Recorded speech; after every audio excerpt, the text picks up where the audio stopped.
Power 105.3, it's the O Show. I'm Otis, and another takeover from a superstar who's on the come up in music, but I say superstar because the show, Stranger Things, is next level superstar. I'm a huge fan of that show. Thanks. How crazy filming that. Joe, welcome in, by the way. Thank Joe, you. spelled with a D. Thank you. Counterintuitive. It's good. It's honestly Atlanta, I feel like, is an integral part of the show. We've shot it here since season 1. And, you know, the locations, the identity of the show is in Atlanta. So Atlanta's been a huge part of my life for the past 10 years, kind of, you know, as just a home base, really, and a big community for me down here. I love this place. I love they do so much filming around here because, you know, you get to go drop by the high school. Yeah. Or somebody somebody said they came across the Upside Down in Stone Mountain Park. There was, you know, little a setup bits of it for that. Yeah. I mean, we're working right now, so we're shooting kind of all over the city, and it's exciting. Yeah, it's fun to do. I live near Lake Lanier, so up there, Right. Ozark was filmed, and the bird's house is probably like 5 minutes from my house. I did not so know that. Those cool little filming spots are Yeah. just fun to go check out around here. It's a nice place. Lake Lanier's really nice. Yeah. I've been to like Lake Raven a couple times also That's a great as well. one too. Yeah. Is there any spot you can tell us that maybe was a secret filming location in the past that people could go maybe adventure to? That's a really good question. I mean, like the Wheeler's house is, and also the Byers house, which is no longer in the show, the exterior of the Byers house. That was a really fun location. To be honest with you, I could not tell you where it is because we shot that mostly season 1 and 2, and I was just Upside down, in a way.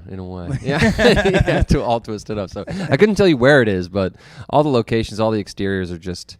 I know we've shot pretty much all over the city, so you don't have to look very far to see something that we've done. The fandom for a show like that is got to be next level, and probably for the rest of your life, you're going to be going to like Comic-Cons to just meet uber fans of Stranger Things when you're like 45. Sure, yeah. You know what I mean? Is there anything?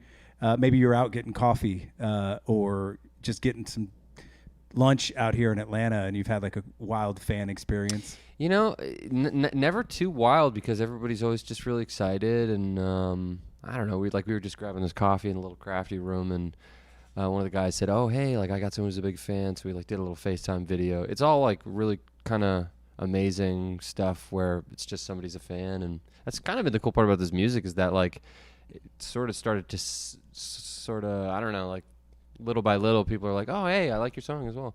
And so that's been, it's been cool. This whole Absolutely. thing. Yeah, I went through the experience they had at Pullman Yard. That was really, really cool. Yeah, I missed that. I saw that one. I know we were talking about the guy in the coffee room. We were talking about the one in the Vegas that they did a similar thing in Vegas. And yeah, I know a few of the actors kind of showed up out of the blue too, so that didn't happen during ours, but it was a crazy cool experience. But didn't get the call, so you know I couldn't. Yeah, it is a great platform as you try to do the you know, acting to music thing, but there's also a bit of I feel like a wall in a way where people only see you as the actor, and to get into music and do it on like a Jared Leto level, that's not too often it happens. So has that been kind of an experience for you, or do you separate the two and just kind of, it's great that my fan base notices my music, but when I'm doing my music, that's just,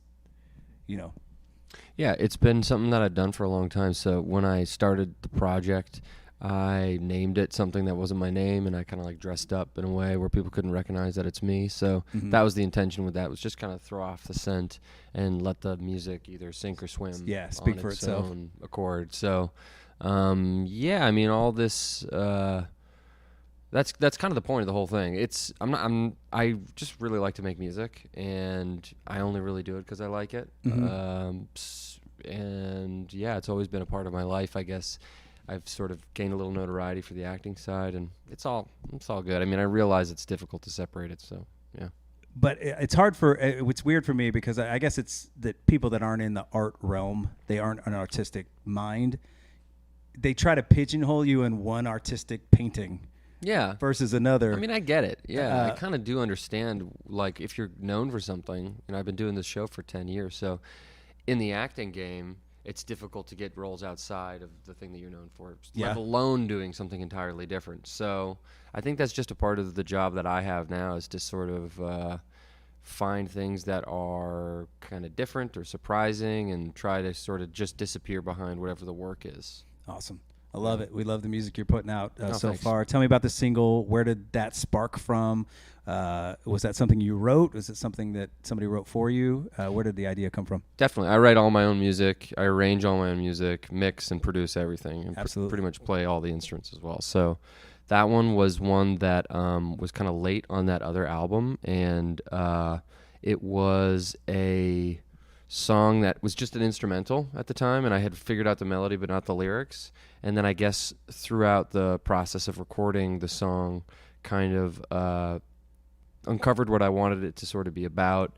And yeah, I mean, it's a song about looking back on kind of some formative years of your life that sort of passed by and ended kind of without your knowledge that they ended, and just about going back to the place for me where that happened, which was Chicago. I went to school there, and visiting that place and kind of feeling like it's just it's just a second away, but things have really changed, I guess. Into the beginning. It's a great one, man.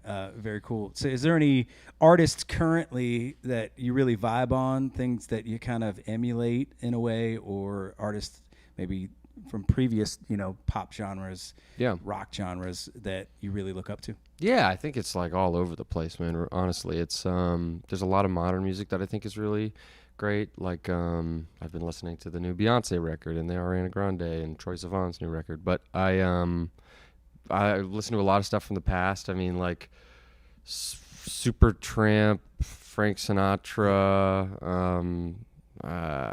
like Led Zeppelin, hip hop. I grew up listening to a lot of Jay Dilla as a young guy. I don't know, just a bunch of different stuff. I like music, so I'm into it all. 100%. I'm a massive music fan as well, and I think I'm a little older than you, but same. Our generations grew up with a meld of so many different genres being so present in everything we did.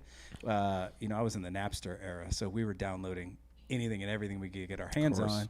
But I love that mesh up of what's happening in music now, because you're hearing some of that stuff from the past, whether it's Zeppelin or Sinatra coming to influence current music. Yeah. And do you do that a little bit in your album that you're putting together? Yeah, definitely. I think that's a part of the reason why I like the recording process. That's what I enjoy most about making music. And looking to the past, I find a lot of inspiration from the way that records were recorded and produced and put together back then, and the amount of although the resources were far more limited than they are today, I feel like it yielded really classic and kind of untouchable songs that to this day we're still playing music from that time period. So that's kind of what I'm hunting for, is using the classic way of putting things together to try to make something new. I love that. Yeah. We're gonna hear any. Have you tried working people inside the Stranger Things realm to put some of your songs into maybe some of the scenes? Or hear any of that? No, not really interested in that. I just feel like I'm just kind of doing my own thing, and plus I don't want to mess up what they got going. What they're doing is good, so we're not trying to throw them off. Could be huge for the record. I'm just saying it plays in the credits or something. Yeah. Joe, thank you so much for being on Power 105.3. We wish you the best in your musical career, and thank you for taking over the O Show, man. My gosh, thanks for having me, and yeah, appreciate it. Thank you, brother. Thanks.